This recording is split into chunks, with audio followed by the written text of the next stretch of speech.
Thank you. Thank you.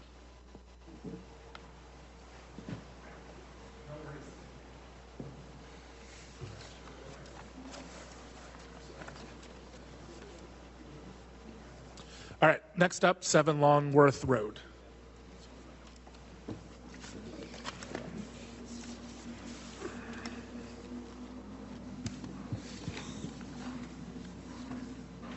Excuse me. Yeah, no worries.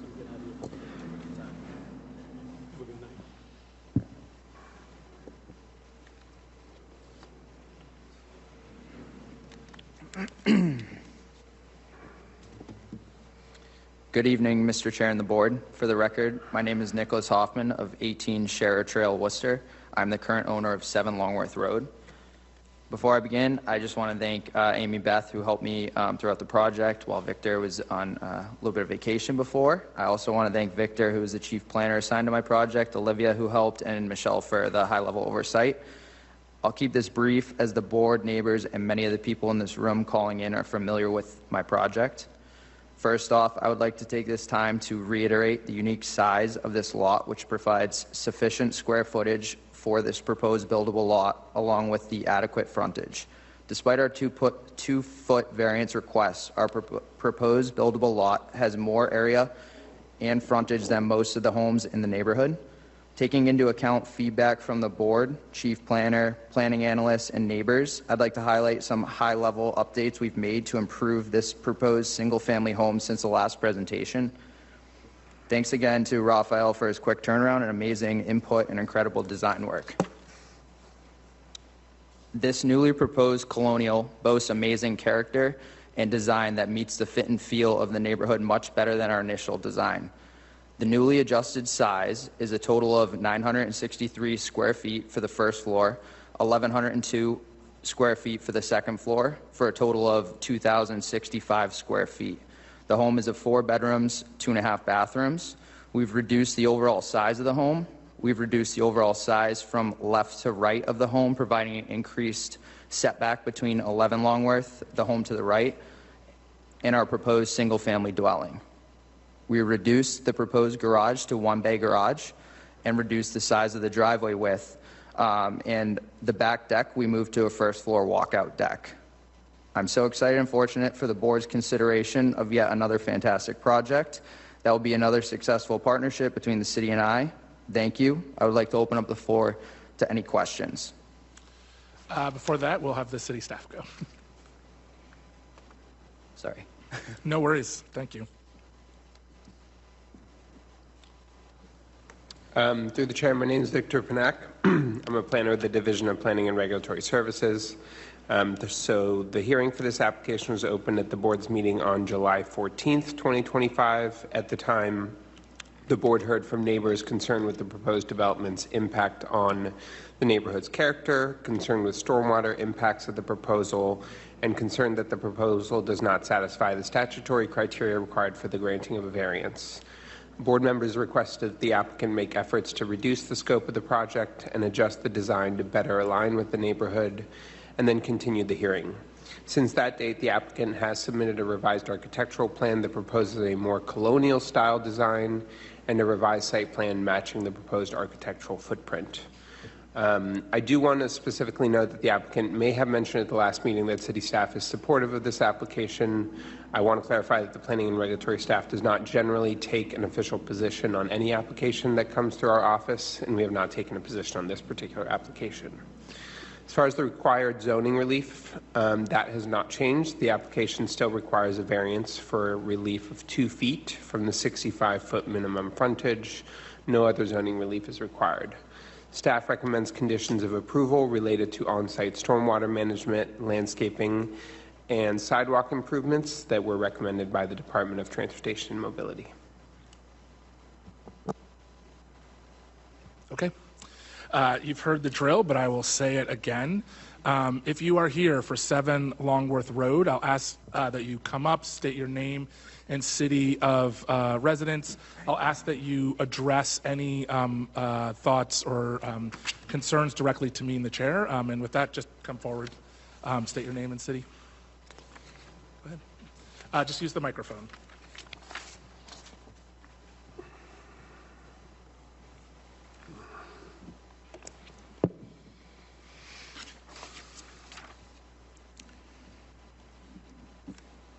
Keith Boucher, 11 Longworth Road, Worcester, Mass. I want to start off by thanking the board for this opportunity. Can you make sure it's on and maybe a little closer? You can push it up. I want to start off by thanking the board for the opportunity to speak. I want to thank all my neighbors for their support and thank the city of Worcester for being my home for most of my life.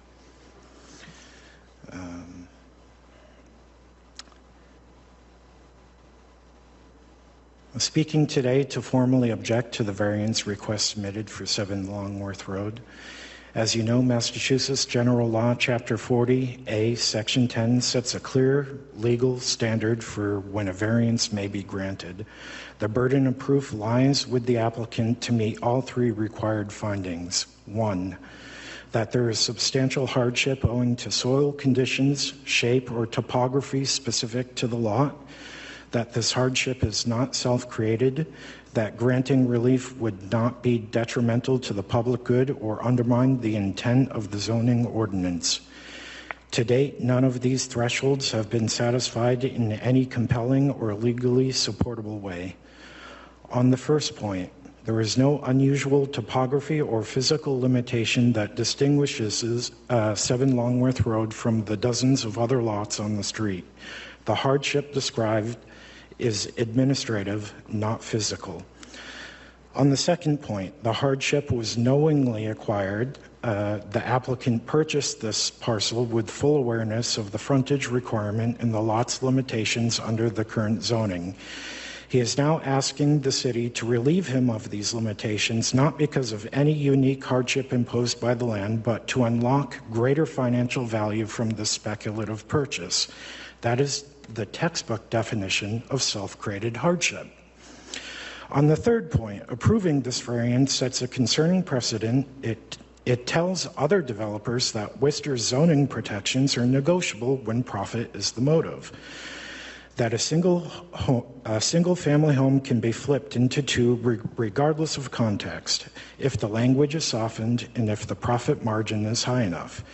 This not only erodes trust in the ZBA and the city planning process, but it chips away at the long-term integrity of our zoning laws. We are not opposed to thoughtful development. What we oppose is the process that allows developers to manipulate zoning constraints through exceptions rather than through earned permissions. This applicant could, by right, build an accessory dwelling unit today if more housing were the true goal. Instead, the home at 7 Longworth Road remains empty while the applicant seeks to subdivide the lot, build new construction, and inflate the value of the existing structure by holding it off the market. This is a strategy seen in speculative real estate markets where artificial inventory scarcity is used to drive prices upward. I just want to end this by asking the board one question. Why is there no one living at 7 Longworth Road today? Thank you.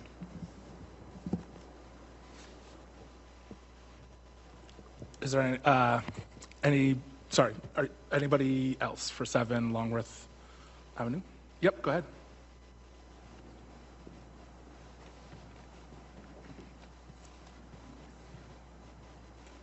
I'm Keith Linares, 1 Germain Street, Worcester, Mass. I'm here to support the residents of Longworth Road in speaking against the proposed subdivision at 7 Longworth. It'd be easy to dismiss this as residents just being resistant to change, but I urge you to look deeper. This case isn't just about one property. It raises critical questions about our city's transparency and oversight, our zoning, and our future. As Keith stated, Massachusetts law is clear about when variances are supposed to be allowed. The core issue here is that 7 Longworth is not large enough to be split into 2 compliant lots because it does not meet the minimum frontage requirement for subdivision under our current zoning ordinance, so the developer has to ask for a hardship variance. The owner of 7 Longworth can already legally and reasonably build an ADU on this property without any variance. So I ask you, where is the substantial hardship or burden here? Massachusetts law explicitly states that self-created hardships are not allowed as a basis for a variance. If the ZBA allows this argument that a real estate speculator is facing a hardship in this situation, then we're setting a dangerous precedent. We are effectively saying that a real estate speculator being unable to maximize profit fits the definition of hardship. I'm not supportive for two additional reasons. The Now Next plan shows Longworth Road as having no changes planned for its zoning. If we approve this, we're ignoring our own plan and making the city look inconsistent on manners of zoning, which could damage public trust in the process. I worry that allowing this is going to scare people off from future zoning changes, which are badly needed. Secondly, real estate speculators who specialize in buy and hold tactics contribute to a false sense of scarcity. Land is plentiful in Worcester. We are just using it poorly through things like mandated parking minimums and allowing so much one-level development, and by encouraging and rewarding these types of speculative buy and hold tactics. I want to be clear that I personally am for ending exclusionary zoning. It doesn't produce good results, and we absolutely need to change it to make a meaningful impact on our city's housing crisis and to improve quality of life for Worcester residents. But if we end exclusionary zoning, we must have a clear strategy and a vision that the public buys into. We must include the public to educate them and collaborate on making zoning changes. As we grow, we need to be prioritizing apartments and smaller homes that people can actually afford. We need to make sure that streets are safe, walkable, and reducing our reliance on cars. And we should be pursuing mindful development that avoids unchecked sprawl and crippling congestion. Now Next is a good start, but we are clearly not following that plan, as evidenced here. I respectfully urge the ZBA to deny the proposed subdivision at 7 Longworth Road. The way that the ZBA decides this matter is going to answer a fundamental question for me and for every resident of Worcester. Does City Hall work for speculators and developers, or does City Hall work for the people who call this city home? Thanks.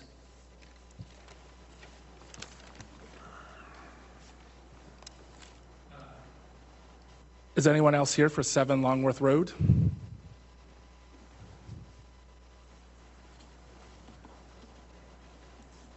Joe Petty, City of Worcester. Thank you, Mr. Chairman, and thank you, Mr. Chairman, board members. And I do agree with Keith Boucher on this, and that your job is tough. The city struggles with housing and also making sure you don't change the character of a neighborhood. So I think he had some legitimate questions to ask. I don't understand all the law involved here, but maybe someone can answer those questions. And my only concern is that when you change the character of a neighborhood, it doesn't help the city of Worcester.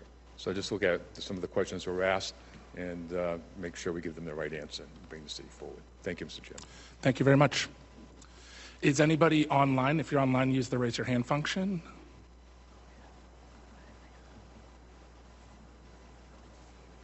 Okay. We will go to somebody else. Raise your hand. Oh, sorry. Go ahead. Come on up. I'm sorry I didn't see you.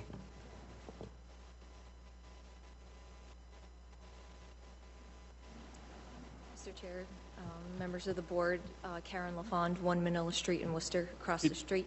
Can you just a Oh, little sure. closer? Sorry. Do it again. If you don't Sure. mind. Mr. Chair, members of the board, Karen LaFond, across the street from the project.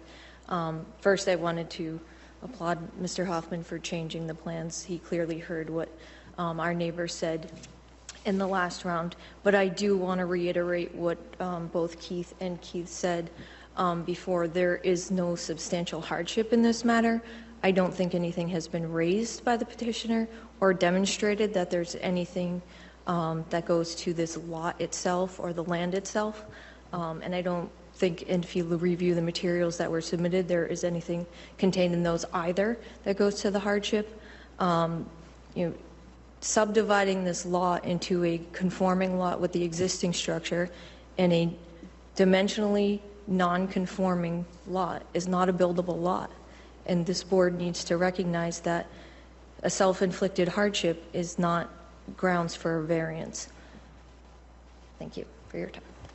Thank you very much. Yes, go ahead. Just state your name and city of residence.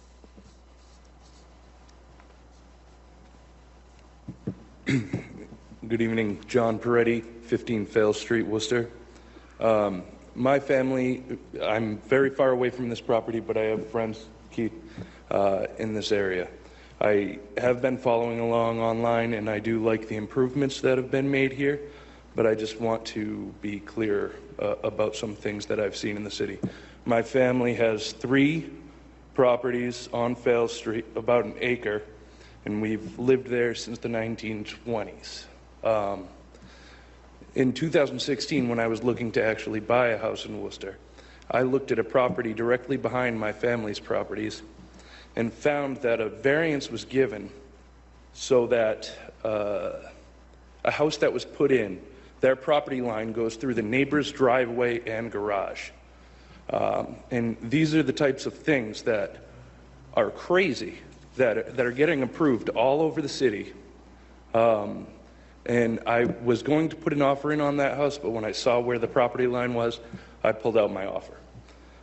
Additionally, I have a friend on Burncoat Street who was here a month or 2 ago, where a developer keeps jamming and jamming new properties into a space that it doesn't belong.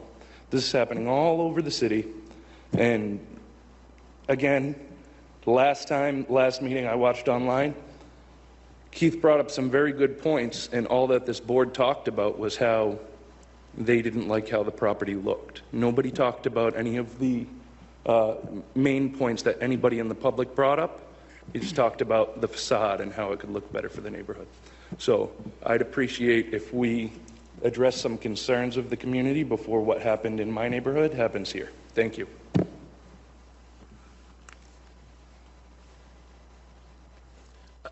Anyone else here for 7 Longworth Road? Would the applicant like to say anything else about the, anything else? Otherwise, we'll go to us. I don't think so, unless Rafael would like to. Okay. Regarding the ADU, if this property did get approved to build its own house that could be sold to new buyers, they each could add an ADU to that, and we'll be turning essentially a single unit into 4 units in these 2 lots, which would greatly help the housing crisis in Worcester. And so that to me is the main difference between having just adding an ADU to this that could not be sold separately. It would only be able to be rented out. This would add to the ownership of housing in Worcester to young families or that right now don't have access to a lot of properties because they're not getting developed. Thank you. Yeah, go ahead. Sorry, I'd like to just add one thing. I have tried to take a lot of information from the neighbors and also the board into account for this project. I'm requesting the minimum possible variance for this project. I've had many projects with less square footage, more slope, and also this is a viable project to create adequate, affordable housing in a good neighborhood. Sure, it'll be priced for new construction higher, but that was one of the constraints that a lot of the neighbors have brought up as well. And I am obviously for this project. I feel we've really buttoned down and taken into account a lot of the details. I've also welcomed more criticism and input from the neighbors. We've done a lot of the changes that I outlined, including moving one of the second-story deck down to the first story. I've been fine with abiding by a lot of the recommendations from the board and even the neighbors in the design that I feel this really does fit and feel a lot better, which a lot of the neighbors have even put input tonight that they agree as well. And I would appreciate the full approval of this 2-foot variance, which is the minimal requirement that I need. And the lot does have adequate square footage. I also want to reiterate that. And also my lot does have more frontage than a lot of the current homes that are in the area as well.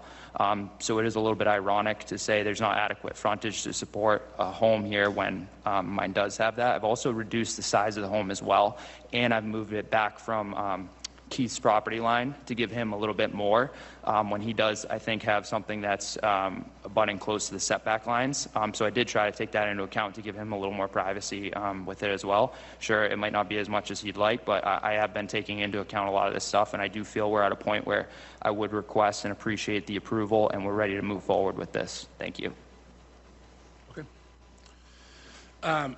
So I hear, I want to address directly some of the residents' concerns and say directly sort of answer some of the direct questions, because I think that is a fair part of this process. So the first thing I'll say just is that by definition, the zoning board is about exceptions. You are not before the zoning board unless you are asking for an exception. So there is not, in fact, a single person before us who is not asking for an exception. That's why the zoning board exists. It exists because there are rules and then we move things around. Not a single three-decker in the city of Worcester fits in the zoning board. And unfortunately, most of the people on this street actually violate the zoning ordinance. I went out, I walked the neighborhood, and just about every single property does not have the frontage. So, I mean, I didn't go out with a tape measure, but just doing some site things, like most of these don't have the frontage available because the zoning was written after many of these things were developed. So the frontage is a way to say we want to make sure that there's enough space in the front. 2 feet is minimal. And so it is, and the lot itself is very similar to the other lots that are out there. In fact, it is larger than many of the single family lots. And this is a single family lot in here. By definition, frontage is exclusionary zoning, just to be clear. It is exclusionary zoning. So there is the purpose of the zoning board is to weigh all of these things together and to look at the zoning. This in no way changes the Worcester Now Next, which I hope everybody participated in. There was lots of hearings about it. This does not change the zoning, which says that this area can only have certain types of things. And in this case, it's a single family home. And what's proposed is a single family home. So this doesn't change the zoning. It says that it's asking for the same right of like frontage that anybody else could do. And if anybody else wanted to change their property in some way, like wanted to add an extension, wanted to add something on their back, wanted to take down their house and put up a new house, you would not meet this frontage and you would need to come before us. This is like the minimal amount for this thing. That being said, we do have a legal requirement, and the legal requirement is that there be a substantial hardship that isn't imposed by the applicant, and it is imposed by a property line that does not make sense based on the other properties in here. It is not imposed by the applicant. It's imposed by the way that this was put together, which is that there is clear that there was demarcations for lot sizes, and this should have been based on, if you just go out there, you can look, you can see it on the lines, you can see it in all those things.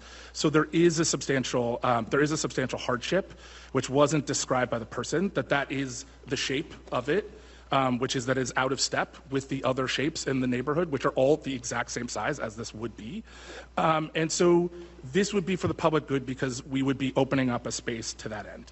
Now, I'm not for allowing ADUs I don't think we should be putting a property. I don't know why you make a situation worse when you testify, but you did. I did that the last time. So that's not helpful. To say, actually, we want to have more people living there than is being proposed and more density than the neighbors want. That's not like a helpful thing to this board. So I'm going to actually ask that you request of us nicely to deed out that you're not going to put ADUs in either one of these things, because I think that is, I don't know, I think that would be our preference, at least my preference, I'll speak for myself, that would be my preference, to say that we're going to keep the character to have a single family that looks like other single families, that is in line with what's already there and the same sort of shapes and sizes that are already there. That's my preference. No, respectfully, I think Raphael misspoke with what he was trying to get across as a hypothetical. That's not the plan, nor will it be. So I just want to be clear, and I think he just misspoke. So.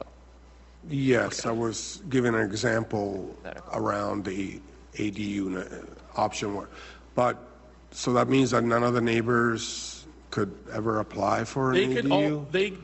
They would have, whatever rule regulations overset ADUs, the neighbors could go do what they want, and they would have to come before their neighbors, depending on what other rules get triggered and other things. I can't speak to. Yeah, it'd be in addition to a non-conforming. Yep. I'll say this also, an ADU it is less regulated than this. So the other thing is like asking for the same amount of housing that's less regulated, it does not make sense to me.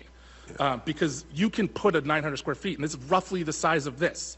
So what you would be asking for this board to do is to allow the applicant to have a less regulated structure with the same place. It's just an illogical ask. It's generally an illogical ask. I would rather us have a ton of recommendations, for which there are a lot, for which this applicant would have zero of, if they decided to do an ADU, which could be roughly the same size. So yes, it doesn't make sense for this thing. So my impulse is to say yes. This is 2 feet. There is a clear, to me, it's a clear reading of the ZBA and the purpose of the ZBA. This is literally what we are here to do, to say this should have been rectified at some point. Somebody should have put a line that made sense. It did not happen. This applicant would like to make it happen and open up more housing, which would be benefit to us, and for it to look like the other things that are already there. All right. That's my thoughts. Other people get to vote. Board Member Campanello. Through the chair. I think that the relief requested is minimal. I think that the improvements from last time are positive. And to discuss about the relief being requested, the proposed use is an allowed residential use in an RS7 district.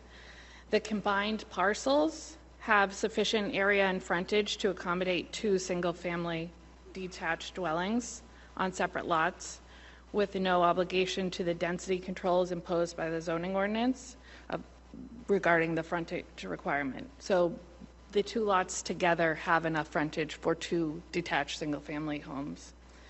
I think that constructing an additional unit on the extra lot is preferable than the design of from an aesthetic standpoint, from a neighborhood context, than designing an expansion of the existing dwelling.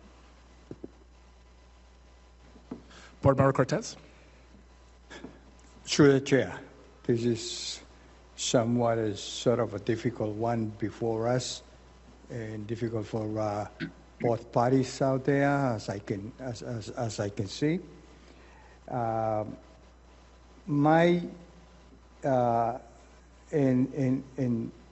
We listen to the abutters.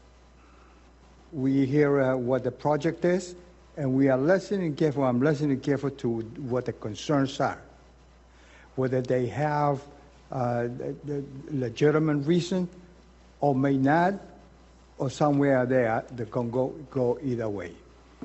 I concur with some of the words mentioned by the chair regarding what we are for in here as the zoning board of appeals, appealing what it may not be strictly on the regulations. In addition to that, someone mentioned Massachusetts regulations, strictly what they are. Those are by the book everywhere. Any regulations, the book.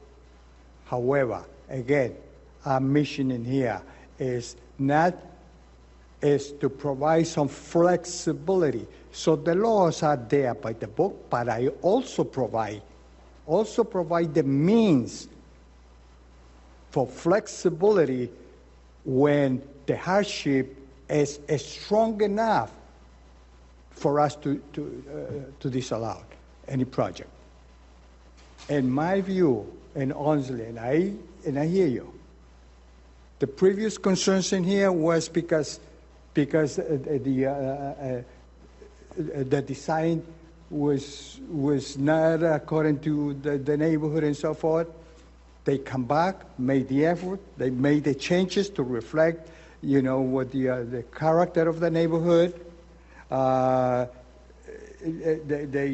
They provided 13 feet wide driveway and other changes they accommodated to what the concerns were, and I heard in the previous meeting. To that, in my opinion, I'm not a judge, but I'm in a position in here that they are not sufficient. Hearing your concerns, that is not sufficient enough to turn down a minimum request in here, even though, and that's what the regulations apply. The flexibility based on what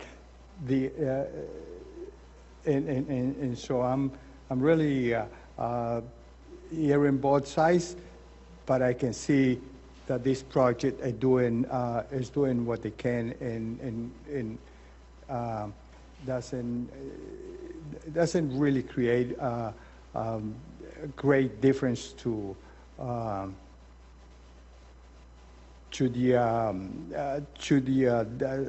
neighborhood. So this is what I like to say, and go ahead, Mr. Chairman. Thank you. Board Member Board Member Barnhagen, I apologize. Through the chair.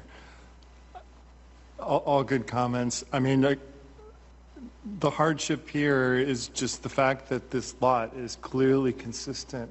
The second lot is clearly consistent in size and shape and everything other than the 2 feet of frontage with every other lot in the neighborhood, in fact, bigger, as the chair has mentioned.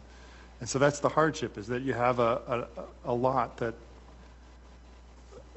could support a single-family dwelling like this, and it's not being able to be used that way. And this is not something that's self-created. This is the result of the fact that the subdivision was established before modern zoning laws. And those zoning laws were kind of imposed upon it, and then these 2 lots were joined together. And then you have the unfortunate circumstance where you're only 2 feet shy of having 2 lots, which is either one huge lot, which also is kind of out of the ordinary, or you have 2 lots that are only slightly different from what the current zoning law requires. And that, as has been mentioned, we're not in the zoning enforcement committee, we're the zoning board of appeals. So, there are laws that are enforced, but when you come before the zoning board, you're asking, okay, this law is being imposed on me. All we need is a little tweak here, a little adjustment there. And I will also mention that because this applicant has to come before this board, you are getting a huge list of recommendations, trees, stormwater management system. You're getting, that's the only reason they're improved, and they did significantly improve the design of this structure to match the neighbors, which was the main concern that we had last time. You wouldn't be getting that. If someone built an ADU, they can build whatever they want, as long as it complies with every other law that is out there, which would not have the design aesthetics here that you're getting. So the neighborhood is getting a lot of compromises, of movement by the applicant, of extra trees, stormwater, everything else. And so that has to be considered, because this applicant could just build a huge ADU next to it with no oversight of this board, and not have any of these conditions that the applicant has agreed to, which that was a question I want to ask. Make sure you're agreeing with all of these conditions here. I'm assuming you are. And so I think significant improvement from the last time, and I think that the minimum amount, how small this variance is compared to some of the other things that we see on a daily basis, I think I'm going to recommend approval. Board Member Bromoff. Thank you. Through the chair. First, I have to say your comments and edifying information you provided was exceptional, and I really appreciate hearing that. Again, it clarifies the position that we as board members are in. I think also the comments of my other board members have been thorough and clear, and everybody did a lot of work in viewing the neighborhood and the property. The developer came up with a design that really fits the neighborhood and is willing to meet all of the conditions that the city is requesting. And the requested relief is de minimis. It's 2 feet. And so I don't have any problem supporting this, and I appreciate hearing from my other board members on this too. Thank you. Board Member Turcono. No comment. Board Member Sacco. Yeah, I agree with the rest of the board. I think he made a solid effort to make accommodations and listen to what we had to say, and I'm in favor. Yes, go ahead. Excuse me, Mr. Chair. The one thing I just did want to bring up, I did have a request from, not DPW, but they wanted us to increase in front of the house, extend the sidewalk, which to my understanding would be larger than what's around the area. I'm fine to correctly, if anything gets damaged, fix it and make it in the same place, but I feel that that would also make, in my opinion, the neighborhood sidewalks look weird in front of that house, and I think it's a little overboard. I did call multiple times and email.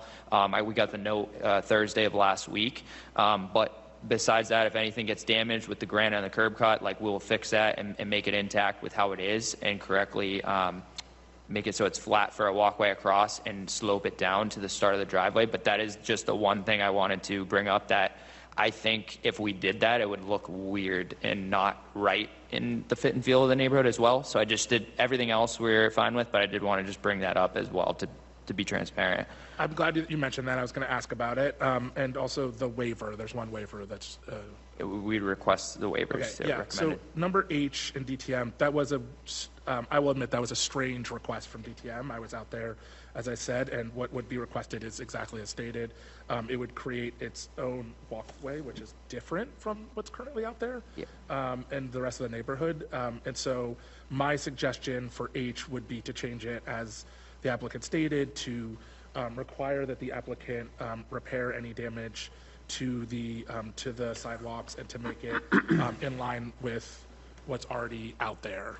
Through the chair, I think you could just strike H2, which is where their DTM is asking for the sidewalk to be reconstructed along the property line. If you just strike that, then what you have left is H1, which requires that the sidewalk where it crosses the driveway will maintain the elevation of the sidewalk on either side. Yeah, I think that's right. And then with condition 3, that covers any damages to the public infrastructure or the public way. Thank you very much. All right. Is there any more public from the board? Any flags from the board? Through the chair. There was mention of deed restricting the ability to build ADUs on either lot. I'm not sure if the board has come to a conclusion on that. Yeah, I saw that in the last one. I would be comfortable with it. I think the question is, do we have the ability to do so from us? Like, can we, that was my concern. I'm not sure. Can we do it? And I think the answer is that we can't. We do have guidance from the law department on that. Okay, great. So the board could, if the applicant's agreeable to it, say that no ADUs can be constructed on either lot.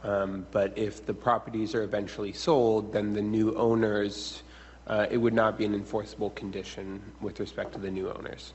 However, if the board wants to achieve a similar result by another means, you could impose a condition that would apply in perpetuity, stating, and I quote, areas of the existing and proposed lots not designated for building footprints, parking facilities, or pedestrian walkways shall remain lawn or landscaped areas in perpetuity, which would essentially prohibit the construction of additional building mass on the lots. You're agreeable? Yeah, that's fine. The plan was never to make Yeah, it another was a ADU. hypothetical, and just if the city wanted ADU, and that's fine. And then the area would require a special permit anyway because they don't have the. Through the chair, if say that condition is imposed, and then 10 years from now there's a new owner, if they did want to do something, would that be something that they could come before this board or another board of the city to change? They would have to amend the special permit condition, which means coming back to the zoning board. Okay, Yeah. all right. It would trigger oversight. automatic oversight. I would like to add that per the discussion. Thank you. Any other discussions? Okay. I will entertain a motion to close this hearing. I'd like to make a motion to close. Is there a second? Second. On the motion to close, Board Member Campanello. Yes. Board Member Cortez. Yes. Board Member Abramoff. Yes. Board Member Torcono. Yes. My vote's yes. Is there a motion on 7 Longworth Road? I'd like to make a motion on 7 Longworth Road for a variance for relief of 2 feet from the 65-foot minimum frontage requirement for a single-family detached dwelling in an RS7 zone. And including the recommendations on the staff memo, pages 3 and 4 of 6 of the staff memo, as amended to remove H2, and for the waivers as requested on page 4 of 6. Is there a second? I do second the motion. And also the perpetual requirement of buildable. As stated. Sorry, there's already a condition 7 that with different language achieves the same thing I said. I didn't realize we'd already. Oh, added yes, that I see that now. So no need to add that condition. Okay. So just to strike H2, but otherwise as amended. Is there a second? I do second the motion as stated. On the motion, Board Member Campanello. Yes. Board Member Cortez. Yes. Board Member Abramoff. Yes. Board Member Torcono. Yes. My vote's yes. Thank you. Thank you. Thank you. All right. Next up is 55 Esther Street. Thank you.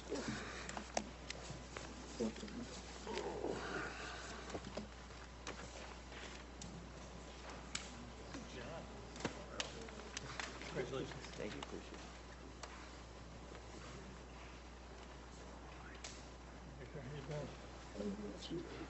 It's too warm out.